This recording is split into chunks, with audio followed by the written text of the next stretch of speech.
பிரியோஃபைட்டுக்கு அடுத்தது, பிரியோஃபைட் எங்க இருந்தது? தண்ணியோட ஓரத்துல, தண்ணியோட பக்கத்துல இருந்தது. அதனால ஏன்னா அதோட ரீப்ரொடக்ஷன் வாட்டர் இருந்தது. சரிங்களா சார்? இப்ப அதே மாதிரி பிரியோஃபைட்ல மாசஸ் தான் ஓரளவுக்கு இந்த அளவுக்கு இவ்வளவு ஹைட்டு தான் வளரும். மாசஸ் ரொம்ப இவ்வளவு ஹைட்லாம் வளராது. ரைட்டா சார்? அதுக்கப்புறம் உருவானது தான் டெரிடோஃபைட்டு. இதை விட கொஞ்சம் உயரமா வளரக்கூடியது. அங்க உங்களுக்கு என்ன வந்திருக்கும்?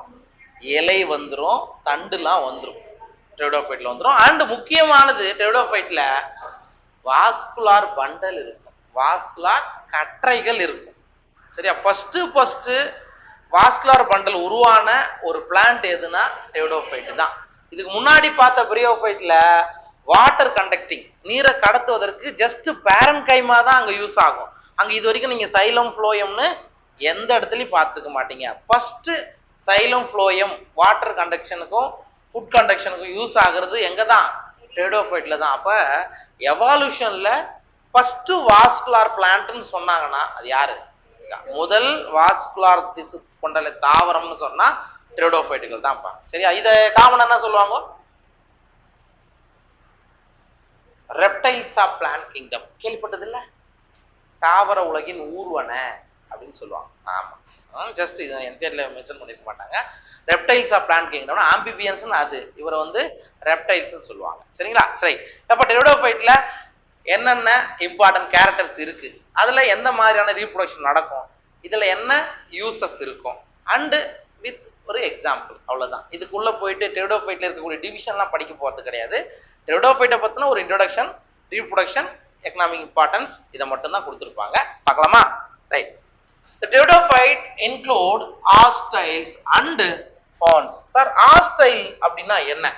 தமிழ்ல குதிரைவாளிகள் அப்படின்னு சொல்றோம். குதிரையோட வால் பார்க்கும்போது பாத்துக்கிறியா எப்படி இருக்கும்? இப்படித்தானே இருக்கும். என்னப்பா இப்படித்தானப்பா? நல்லா அடர்த்தியா இருக்கும். புரியுதுங்களா? சி, அந்த பிளான்டோடைய இது பார்க்கும்போது உங்களுக்கு இந்த மாதிரி வரும். புரியுதுங்களா? இந்த மாதிரி வளரும். அதுதான் ஆஸ்டை. சரிங்களா? இதான் ஆஸ்டை. அண்ட் ஃபான்ஸ் அப்படின்னா பெரணிகள்னு சொல்லுவோம். பெரணிகள்ன்றது எப்படி இருக்கும் அப்படின்னா,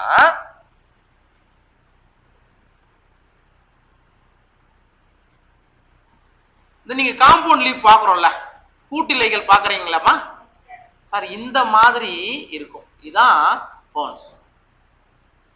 புரியுதுங்களா? எல்லாத்துக்கும் ஒரு கண்டினியூட்டா இருக்கிற மாதிரி இருக்கும். பெருசா இருக்கும். பிராண்ட் அதுல வந்து ரொம்ப பெருசா இருக்கும். அதனால இது பெரணிகள்னு சொல்றோம். ஆஸ்டைல்ன்றது இப்ப நம்ம பார்த்தோம்ல அந்த மாதிரி இருக்கும். அவ்வளவுதான். இது அப்ப டெரிடோஃபைட்ல என்னென்ன வருது? ஆஸ்டைல்ஸ் அண்ட் ஃபோன்ஸ். பெரணிகளும் குதிரைவாளிகளும் டெரிடோஃபைட்டுகளின் கீழ் வரும் அப்படின்றாங்க. Pteridophytes are used for medicinal purposes. அப்ப இந்த டெரிடோஃபைட்டுகள் மருத்துவ துறையில மருத்துவ குணத்துக்காக அதை பயன்படுத்துறாங்க. அண்ட் ஆல்சோ சாயில் பைண்டர்ஸ், மண் அரிப்பை, சாயில் எரோஷனை அவாய்ட் பண்றதுக்காக இந்த டெரிடோஃபைட்டுகள்லாம் வளர்ந்துச்சுன்னா அந்த இடத்துல என்ன நடக்காது? சாயில் எரோஷன் வராது. சரிங்களா? They are also frequently grown as ornamental. இந்த ஃபோன்லாம் பார்த்தோம்ல, இப்ப நான் வரைஞ்சேன்ல, அதெல்லாம் நீங்க பெரிய பெரிய இடத்துக்குலாம் போனீங்க, ஒரு பேங்கோ எங்கன்னா போனீங்கன்னா வெளியிலேயே அழகா வச்சிருப்பாங்க. சரிங்களா? அது அப்போ ஒரு ஆர்னமெண்டல் பிளான்ட். இது வந்து ஒரு அழகு தாவரங்களா டெரிடோஃபைட்டுகளை வைக்கலாம். எவல்யூஷனரிலி they are the first terrestrial plants to possess vascular tissues. இதான் முக்கியம். இப்போ பரிணாமத்தின் அடிப்படையில முதல்ல வாஸ்குலர் திசுக்களான சைலத்தையும் புளோத்தையும் கொண்டிருக்கக்கூடிய முதல் லேண்ட் பிளான்ட்ஸ் யார் தான்? டெரிடோஃபைட்டுகள் தான். வேற எங்கேயும் வராதுங்க. You shall study more about the tissues in chapter 6. 6வது சாப்டர்ல பிளான்ட் அனாட்டமின்னு ஒரு சாப்டர் படிப்பீங்க. அதுல காம்ப்ளெக்ஸ் டிஷ்யூன்னு ஒண்ணு வரும். அதுல சைலம் புளோயத்தை பத்தி கொடுத்திருப்பாங்க. அவங்க நீங்க டீடைலா படிக்கலாம்னு கொடுத்திருக்காங்க. சரிங்களா? The pteridophytes are found in cool, damp, shady places, though some may flourish well in sandy soil condition also. இதுவும் பிரியோஃபைட் மாதிரி தான்ப்பா. கூலிங்கா இருக்கிற இடம், நிழலான இருக்கக்கூடிய இடம். சரிங்களா? டேம்ப் அந்த கரை ஓரங்கள், அண்ட் ஷேடி பிளேசஸ். சரிங்களா? அதாவது நிழல் நிறைந்த இடங்கள்ல, அண்ட் அதுலயும் ரொம்ப அதிகமா மணல் இருக்கு இல்லையா, சாயில், அந்த இடத்துல ரொம்ப சாண்டி சாயில் கண்டிஷன்னா மணல் கலந்த மண்ணு. ஞாபகம் வச்சுக்கோ. வெறும் மண் இல்ல, மணல் கலந்த மண்ணுல இந்த டெரிடோஃபைட்டுகள் நல்லா வளரும், ஃப்ளோரிஷ்னா நல்லா வளரும் அப்படின்றது அர்த்தம். புரியுதா? புரியுதா? ரைட். அடுத்தது, you may recall that in bryophytes the dominant phase in the life cycle is the gametophyte plant body. நீங்க முன்னாடி இப்ப படிச்சீங்கல்ல, bryophyteல ஓங்கு தன்மை கொண்ட உடலம் தமிழ்ல gametophyte, பட் டெரிடோஃபைட்ல அப்படி வராது. அதுக்காக தான் இவங்க சொல்றாங்க. சரிங்களா? However, in pteridophytes, the main plant body is sporophyte, which is differentiated into true root, stem, leaves. இங்க கவனிச்சுக்கணும். சரிங்களா சார்? பிரயோஃபைட்ல தான் ஓங்கு தன்மை கொண்ட உடலும் டாமினன்ட் பாடி கேமெட்டோஃபைட். ஆனா உங்களுக்கு டெரிடோஃபைட் வரும்போது டாமினன்ட் யார் வந்துடுறா? இப்ப நீங்க கவனிச்சுக்கணும், ஆல்கேவ்லயும் பிரயோஃபைட்லயும் டாமினன்ட் ஃபேஸ் எதுனா கேமெட்டோஃபைட். டெரிடோஃபைட்ல வரும்போது ஸ்போரோஃபைட் ஆரம்பிச்சிரும். அகைன் ஜிம்னோஸ்பர்ம்லயும் ஸ்போரோஃபைட், ஆஞ்சியோஸ்பர்ம்லயும் ஸ்போரோஃபைட் தான் டாமினன்ட்டா இருக்கும். இட் மீன்ஸ் டிப்ளாய்டு தன்மை கொண்ட உடலம் தான் ஓங்கு தன்மை கொண்டதாக இருக்கும் அப்படின்றது அர்த்தம். ஓகேவா? புரியுதா? Right. Which is differentiate into, அப்ப உண்மையான வேறு, தண்டு, இலை இது எல்லாமே எங்க வந்துருச்சு? டெரிடோஃபைட் தாவரங்கள்ல வந்துட்டு அப்படின்னு அர்த்தம். Okay, these organs possess well differentiated vascular tissue. Sir, இந்த வேறு, தண்டு, இலை இதெல்லாம் இருக்குல்ல, ரூட்லாம் இருக்கு இல்லையா, இதெல்லாம் என்ன இருக்குது? வாஸ்குலார் டிஷ்யூஸ் அதுல இருக்கு. இட் மீன்ஸ் சைலமும் ஃப்ளோயமும் அங்கு காணப்படுகிறது அப்படின்னு அர்த்தம். The leaves in pteridophyte are small, that is microphyllous. Sir, இதுல டெரிடோஃபைட்ல இலை எப்படி இருக்கும்னா ரொம்ப சின்ன சின்னதா இருக்கும். புரியுதா? ரொம்ப சின்ன சின்னதா இருந்தா அதுக்கு பேர் என்ன சொல்லுவாங்க? மைக்ரோபில்லஸ். மைக்ரோனா சின்னது, தமிழ்லயும் மைக்ரோ தான், நுண்ணிலைகள். என்ன இது எங்க சார் இருக்கு? செலாஜினல்லா. நான் படம் காமிக்கிறேன், இங்கே பாத்துறோம். இவர்தான் செலாஜினல்லா. அப்ப இதுல இலை எப்படி இருக்கு? ரொம்ப ரொம்ப குட்டி குட்டியா இருக்கும். சரியா? அப்ப மைக்ரோபில்லஸ் டெரிடோஃபைட். சரியா? மைக்ரோபில்லஸ் தன்மை கொண்ட டெரிடோஃபைட் எதுன்னு கேட்டா நம்ம என்ன சொல்லணும்? செலாஜினல்லா தான் நீங்க சொல்லணும்ப்பா. ஓகேவா? அதுவே லார்ஜாவும் இருக்கு சார். சின்ன இலை கொண்டதுக்கு எடுத்துக்காட்டு செலாஜினல்லா. பெரிய இலைகள் கொண்டது நம்ம என்ன சொல்றோம்னா மேக்ரோபில்லஸ். இது எங்க இருக்குது? பரணிகள், அதாவது ஃபர்ன்ஸ்ல இருக்கு. இங்க பாரு, இது ஃபர்ன்ஸ், இதான் பெரணி. இங்க உங்களுக்கு எப்படி இருக்கு? இது பார்க்கிறதுக்கு அழகா இருக்கா? சரியா? சூப்பரா இருக்கும். ஓகே, இதுதான் நம்ம ஃபர்ன்ஸ்னு சொல்றோம். கொஞ்சம் அட்வான்ஸ்டு பிளான்ட், வேற ஒண்ணும் கிடையாது. அதை கம்பேர் பண்ணும்போது இது கொஞ்சம் அட்வான்ஸ். டெரிடோஃபைட்ல இது லோயர்னா இது ஹையர் பிளான்ட்ஸ், அவ்வளவுதான் அர்த்தம். இங்க பாருங்களேன், இதுதான் குதிரைவாலி, ஆஸ்ட்ரேல் நான் சொன்னேன்ல. இந்த நோடல் ரீஜன்ல உங்களுக்கு எப்படி வரும்? இந்த வால்ல தொங்குறமா அந்த முடி எப்படி தொங்குமோ அந்த மாதிரி இருக்கும். அதனால இதுக்கு பேரு ஆஸ்ட்ரைல். அப்ப நம்ம முதல்ல ஒரு பாயிண்ட் படிச்சோம், டெரிடோஃபைட்டுங்களுக்கு கீழே ஆஸ்ட்ரைல் பிளான்ட்ஸ் பிளஸ் ஃபர்ன்ஸ் வருதுன்னு படிச்சோம். சரிங்களா? ரைட். ஆஸ்ட்ரைல்னா குதிரைவாலி அப்படின்னு அர்த்தம். குதிரைக்கு வாழை வச்சு இங்க சொல்லிட்டாங்களா? சரி, பார்க்கலாம். The sporophytes bear sporangia that are subtended by leafy like appendages called sporophytes. Sir, இந்த இடத்துல நீங்க கவனிக்கணும். அதாவது பெரணிகள் இருக்கு, பெரணிகள்ல உங்களுக்கு என்ன இருக்கும்? இந்த மாதிரி இலைகள் இருக்குன்னு சொன்னேன். கரெக்டா?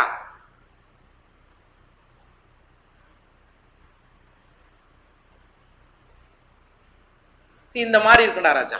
நீங்க என்ன பண்றீங்க? இந்த இலைய அப்படியே திருப்பி போடுறீங்க. இட் மீன்ஸ் பேக் சைட்ல பாத்தீங்கன்னா, ஜஸ்ட் நான் ஒரே ஒரு இது மட்டும் போட்டு காமிக்கிறேன். பேக் சைட்ல பாத்தீங்கன்னா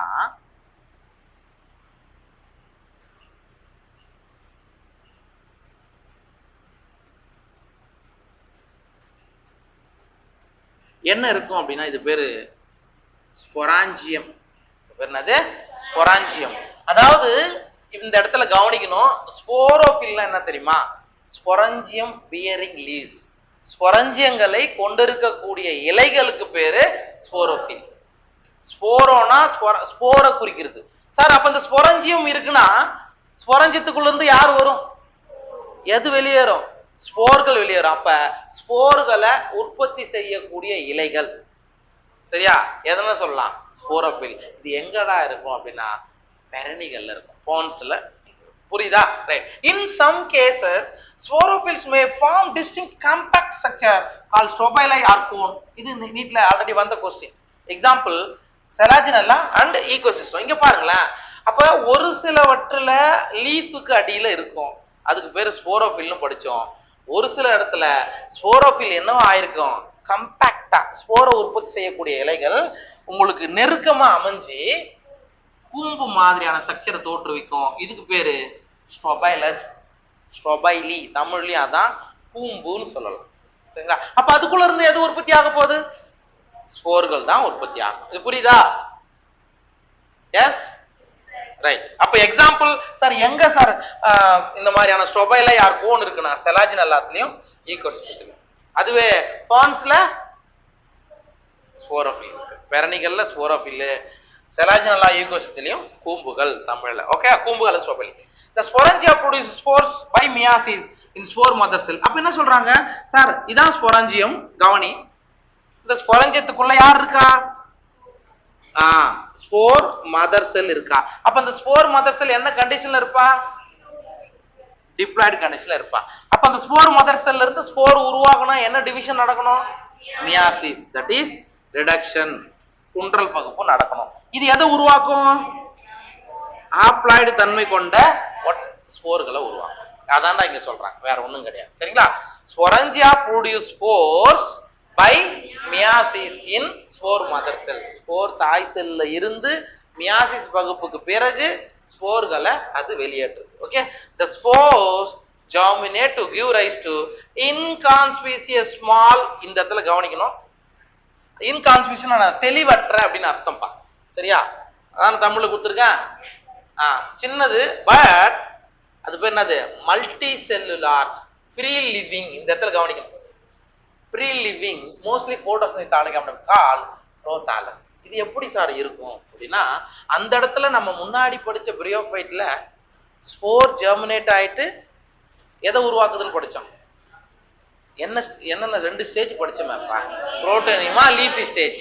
ஆனா டெரிடோஃபைட்ல அந்த ஸ்போர் ஜெர்மினேட் ஆயிட்டு இன்கான்ஸ்பிசியஸ் தெளிவற்ற புரோதாலஸ ஃபார்ம் பண்ணும். ஜஸ்ட் உங்களுக்கு ஒரு ஹார்ட் வரைஞ்சா எப்படி இருக்கும் அந்த மாதிரி இருக்கும் புரோதாலஸ். புரியுதுங்களா? அப்ப புரோதாலஸ் டெரிடோஃபைட், ப்ரோ பி டெரிடோஃபைட் மறக்காதீங்க. அவ்வளவுதான், இங்க ஒரே ஒரு ஸ்டேஜ் தான் இருக்கும், ஸ்போர் முளைச்சி புரோதாலஸ ஃபார்ம் பண்ணும். புரியுதுங்களா?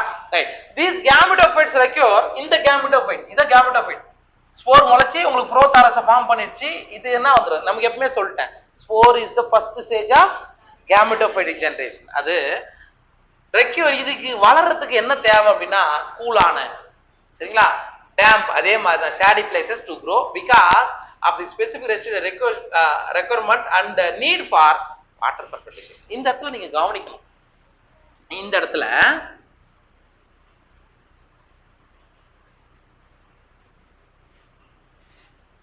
இந்த மாதிரி இருக்குடா ராஜா. சார் என்ன சார், மேலு ஃபீமேல் கேமிட்டோஃபைட்ல தானே இருக்கும். அப்ப உங்களுக்கு மேல் இது என்ன பண்ணணும், தண்ணியில நீந்தி போயிட்டு தான் எங்க போய் ரீச் ஆக முடியும், ஃபீமேல்ல இருக்கக்கூடிய எக்கு கூட ஃபியூஸ் ஆக முடியும். அந்த பாயிண்ட் தான் வரும் பாருங்க. அதுக்கப்புறம் நீட் ஃபார் வாட்டர். அப்ப எதுக்கு இது போயிட்டு இங்க ரீச் ஆகணும் அப்படின்னா தண்ணி வேணும். தண்ணி இருந்தா தான் அங்க போய் என்ன ஆகும், ஃபெர்டிலைசேஷன் நடக்கும், இல்லைன்னா நடக்காது. சரிங்களா? the spread of living pteridophytes is limited and restricted to narrow geographical region. அதனால எந்த இடத்துல தண்ணி இருக்குதோ அங்க மட்டும்தான் டெரிடோஃபைட்டுகள் வளர முடியும். ஏன்னா ஃபெர்டிலைசேஷன் கருவுறுதலுக்கு என்ன வேணும், தண்ணி. புரிஞ்சுங்களா? the gametophytes bear male and female sex organs called antheridia and archegonium. அதே தான்டா ராஜா. அப்ப டெரிடோஃபைட்லயும் மேல் செக்ஸ் ஆர்கனை நம்ம என்ன சொல்றோம், ஆந்திரிடியம்னு சொல்றோம், ஃபீமேல ஆர்கிகோனியம்னு சொல்றோம். அதெல்லாம் எங்க உருவாகுது, இந்த புரோதாலஸான கேமிட்டோஃபைட்ல கிடைக்கும். சரிங்களா? water is required for transfer of anthrozoid, the male gametes released from the antheridia. அப்ப ஆந்திரிடியத்திலிருந்து மேல் கேமெட் ரிலீஸ் ஆகுது, that is anthrozoid. ஓகே, அது தண்ணி இருந்தா தான் நீந்திட்டு போக முடியும், அதுதான் சொல்றாங்க. Okay, fusion of male gamete with the egg present in the archegonium result in the formation of zygote. அப்ப இங்க யோசித்து பாரு, நான் ஏற்கனவே சொன்னது போலதான், இதுதான் ஆர்கிகோனியம், இங்க எக் இருக்கு, எது வந்து உள்ள ஃபியூஸ் ஆகும், ஆந்த்ரோசோய்டு வந்து ஃபியூஸ் ஆகும். ஆனா என்ன கிடைக்கும்? சைகோட் கிடைக்கும்டா ராஜா. அதான் எங்க அர்த்தம். சரியா? Zygote thereafter produces a multicellular well differentiated sporophyte. Sir இந்த சைகோட்ல இருந்து நல்லா நன்கு வளர்ச்சி அடைந்த எது உருவாகும்? ஸ்போரோஃபைட் உருவாகும். இப்பதான் ஃபர்ஸ்ட் ஒரு பாயிண்ட் பார்த்தோம். ஸ்போரோஃபைட் எதெல்லாம் கொண்டு இருக்கும்? Well differentiated root, stem, leaf. அதுதான் இங்க வளரும்னு சொல்றாங்க. ஓகேவா? ரைட். இது புரிஞ்சிச்சா? So which is the dominant phase of pteridophyte? எது? ஸ்போரோஃபைட் தான் pteridophyteல டாமினன்ட், ஓங்கு தன்மை கொண்டது, ஓங்கு நிலை கொண்டதுன்னு தமிழ்ல சொல்லுவாங்க. Okay, in majority of the pteridophytes all the spores are similar kinds, such plants are known as homospores. அதாவது உங்களுக்கு மைக்ரோஸ்போர், மெகாஸ்போர். மைக்ரோன்றது மேலா ஃபீமேலா? மைக்ரோஸ்போர்கள் மேல், மெகாஸ்போர் வந்து ஃபீமேல். சார் இந்த மாதிரி டிஃபரன்சியேஷன் இருந்தா அதை நம்ம என்ன சொல்லுவோம்னா எட்டிரோஸ்போரஸ். தமிழ்லயும் அதே தான்ப்பா. எட்டிரோனா டிஃப்ரெண்ட், ஓமோனா சேம். சார் உங்களுக்கு மைக்ரோஸ்போர் மெகாஸ்போர்னு வித்தியாசம் கிடையாது, ஜஸ்ட் ஸ்போர் மட்டும்தான் உருவாகுது. அந்த டைப் ஆஃப் ஸ்போரை நீ ஓமோஸ்போர்னு சொல்லலாம். உருவாகும் போதே இதெல்லாம் மைக்ரோஸ்போர், இது megaspore. That means male female மாதிரி உருவாச்சுன்னா அதை நீங்க என்ன சொல்லுவீங்க? ஹெட்டிரோஸ்போரஸ். இந்த பார்ட்ல இருந்து அடிக்கடி क्वेश्चंस வரும். ஓமோஸ்போரஸ் எது, ஹெட்ரோஸ்போரஸ் எதுன்னு கேட்பாங்க. சரிங்களா? So genera like Selaginella, Salvinia which produce two kinds of spore, that is macro or micro, are known as heterosporous. இந்த இடத்துல கவனிக்கணும். நமக்கு இந்த இடத்துல ஓமோஸ்போரஸை பத்தி அவங்க கொடுக்கல. சரியா? லைகோபோடியம் கேள்விப்பட்டிருக்கீங்களா? லைகோபோடியம், அப்புறம் ட்ரையாப்ட்ரிஸ், இதெல்லாம் கேள்விப்பட்டிருக்கீங்களா? நமக்கு இங்க கொடுக்கல. லைகோபோடியம்லாம் ஓமோஸ்போரஸ்ல வரும்பா. ஆனா இவங்க என்ன எக்ஸாம்பிள் மட்டும் கொடுத்துக்கிறாங்க? எட்டிரோஸ்போரஸ் மட்டும் கொடுத்துக்கிறாங்க. எட்ரோஸ்போரஸ் தான் செலாஜினெல்லா அண்ட் சால்வினியா. இது நீட்ல அடிக்கடி கேட்கக்கூடிய கொஸ்டின். எட்ரோனா இங்க என்ன கொடுத்துருக்காங்கப்பா? மேக்ரோஸ்போர், மைக்ரோஸ்போர், சின்னது பெருசு. இந்த மாதிரி டிஃபரன்சியேஷன் இருந்தா அதுக்கு பேரு எட்டிரோஸ்போரஸ். எக்ஸாம்பிள் செலாஜினெல்லா. ஓகே, எட்டிரோஸ் எப்படின்னா நான் எட்டிரோஸ் எஸ், எட்டிரோஸ் எப்படின்னா வச்சுக்கோ. Okay, the megaspore, it means பெரிய போர் வந்து megaspore and microspore germinate and give rise to female and male gamete. அப்படினா என்ன சொல்றோம்? megasporன்றது எந்த gamete உருவாக்கும்? female. microsporன்றது male. புரிஞ்சுச்சா? ரைட்டுங்களா? இதுக்கு இதான் அர்த்தம், வேற ஒண்ணும் கிடையாது. அப்ப உங்களுக்கு என்ன தெரியும்? ஸ்போர் ஜெர்மினேட் ஆயிட்டு எதை உருவாக்கும்? கேமிட்டோபைட்டிக் ஸ்ட்ரக்சரை ஃபார்ம் பண்ணிடும். அதான் அதுக்கான அர்த்தம். சரிங்களா? அதான் அப்ப மெகாஸ்போர் ஜெர்மினேட் ஆயிட்டு ஃபீமேல, மைக்ரோஸ்போர் ஜெர்மினேட் ஆயிடுச்சுன்னா மேல உருவாக்கும் அப்படின்னு. அப்ப மெகானா ஃபீமேல், மைக்ரோனா மேல் அப்படின்னு ஞாபகம் வச்சுக்கணும். சரிங்களா?